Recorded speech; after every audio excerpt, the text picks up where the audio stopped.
Okay. Good morning, ladies and gentlemen. This is Professor David J. De Los Reyes. It's been a long time since I got my long video format topic.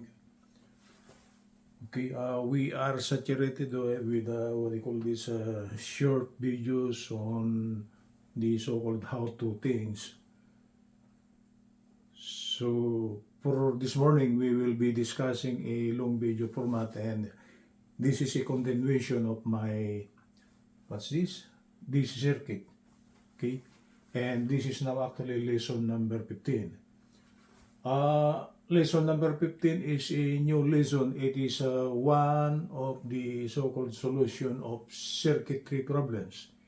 And the title of the topic is actually the so-called superposition theorem concept. Okay, let's proceed.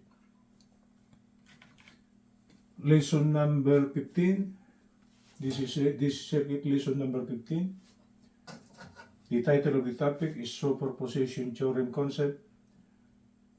The importance of this Superposition Theorem concept is actually it's one of the advanced solutions of circuitry problems.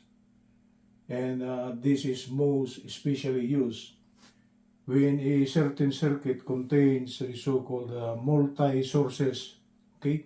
Meaning the voltage sources is actually more than one. The least voltage of sources should be 2 for it to be used under the so-called superposition. Because if it's only one voltage source, we could not use the so-called superposition theorem. We will be just be using the so-called series parallel concept on how to compute for currents. But for it to fall under superposition theorem, at least there should be 2 voltage sources. And since the topic is actually DC circuit, there should be a battery here and another battery here, or it could be a DC generator here, then another DC generator here. The concentration of the problem is actually, if the figure will be something like this, we will be solving for the current passing through this R sub L, okay, due to E sub 1 and E sub 2. Okay? I will try to read the concept of superposition theorem. We are now discussing concepts, okay? So, I think it is very important to discuss the concept because without knowing the concept, we could not solve the problem. Okay, I will try to read the concept of superposition theorem. If a current contains, or if a circuit contains independent sources, the voltage or current responses of any element will be equal to the superposition of the individual responses. I try to take the other definition of this one is this is almost similar to superimpose.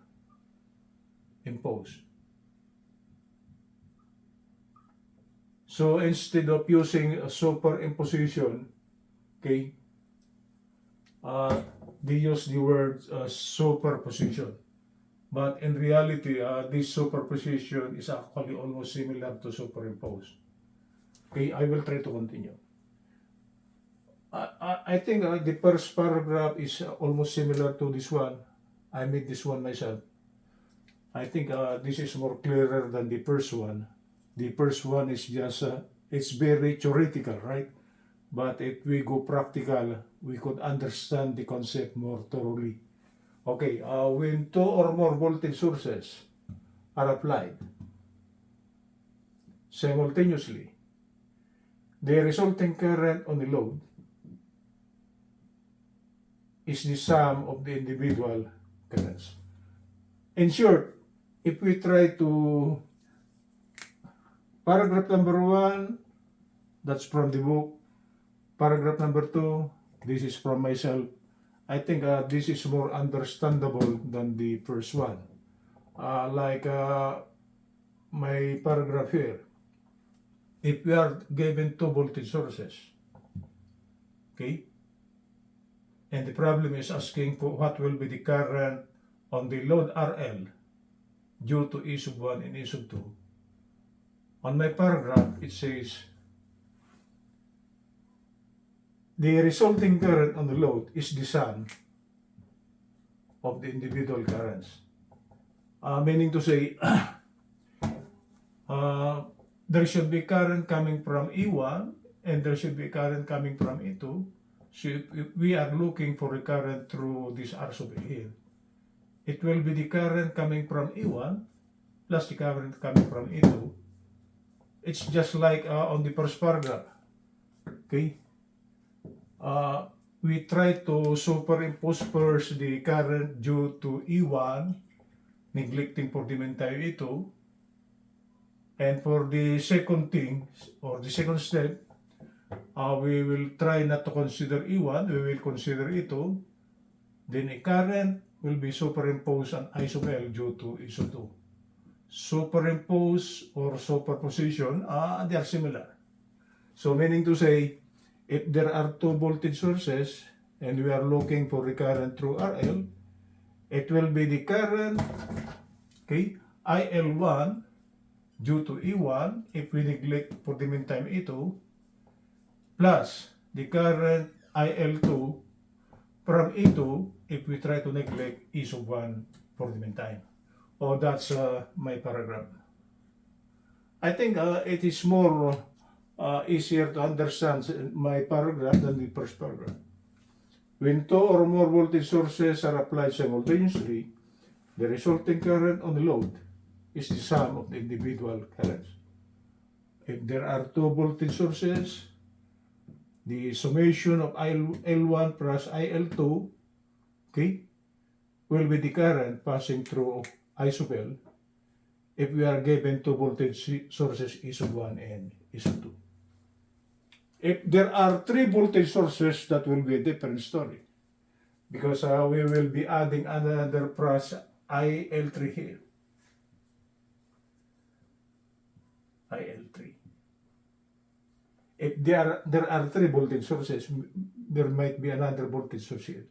But for the meantime, just to simplify the concept of superposition, we will just consider for the meantime two voltage sources. Because like what I said, for it to fall under the so-called superposition theorem, at least there are two voltage sources. But it is possible that there will be three, there will be four, or there will be five. I think the practical application of this one is actually in the so-called, if we now try to consider AC circuit, in the so-called power generation. So this could be power plant number 1 maybe, and this is power plant number 2, and this RL here is the total load of the population. So at least engineers should know what will be the total current emanating from power plant number 1. If we try to consider for the meantime E sub 1 to be power plant number 1 and E sub 2 to be power plant number 2.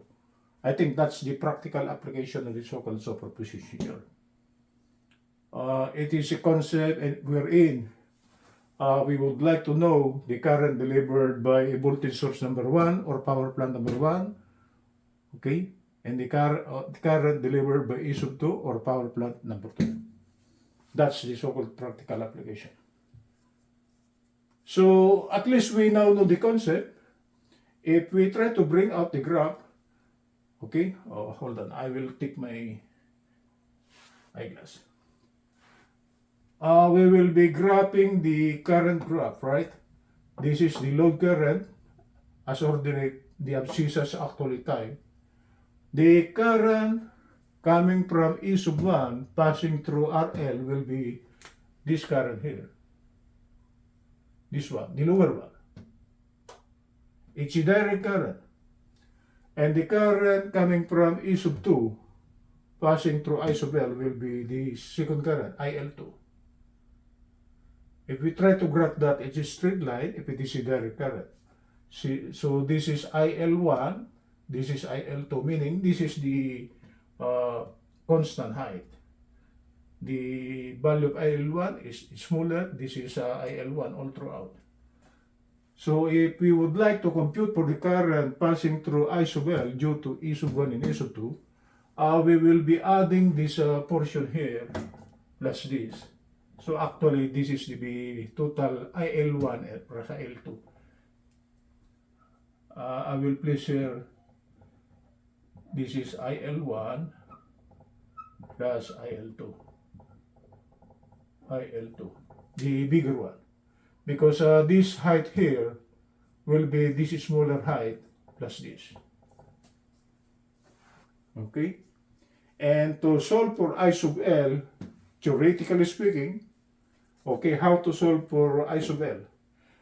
There are only 3 steps, but step number 1 and number 2 are actually the complicated ones.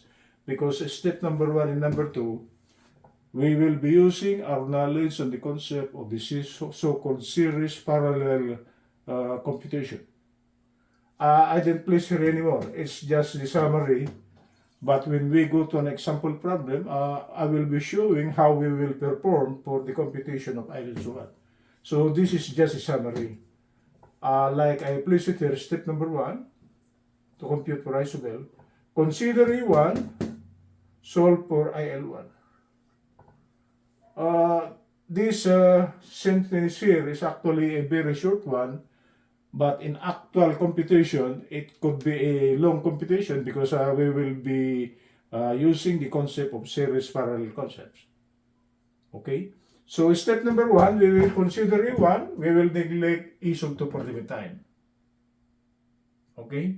Step number 2, consider E2, solve for IL2, meaning we consider E2 for the meantime, and we forget E sub 1 for the meantime. We consider E2, we forget E1 for the meantime to compute for IL2. That is IL2. And according to the concept of superposition theorem or superimposition theorem, okay, when 2 or more voltage sources are applied simultaneously, the resulting current on the load is the sum of the individual currents. So step number 3, it's the final part of our solution. IL now will be equal to IL1 due to E1 plus IL2 due to E2. If there are 3 voltage sources, there should be a plus IL3 due to E3 if there is. But for the meantime, we do not have this one. So since there are only 2 voltage sources for the meantime, it will just simply be the current delivered by E sub 1 plus the current delivered by E sub 2. That's it. That's superposition theorem. That's how we compute for the current on the load if there are 2 voltage sources. That is the so-called superposition theorem concept. Okay, this is Professor David J. De Los Reyes. Good morning from Los Angeles.